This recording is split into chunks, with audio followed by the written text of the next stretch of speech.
Start. আজকে আমাদের মডেলটা হচ্ছে রেইন ওয়াটার সেভিং। আমরা কিভাবে বৃষ্টির জল সংরক্ষণ করতে পারি।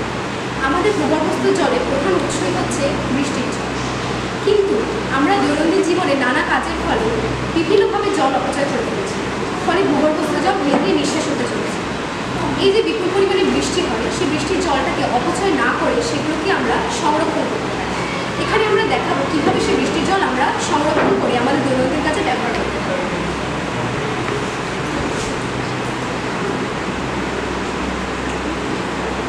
এখানে মেঘ থেকে বৃষ্টি পড়ছে, সেই বৃষ্টির জলটা বাড়ির ছাদে পাইপলাইনের মাধ্যমে আমরা একটি কুয়োতে সংরক্ষণ করেছি।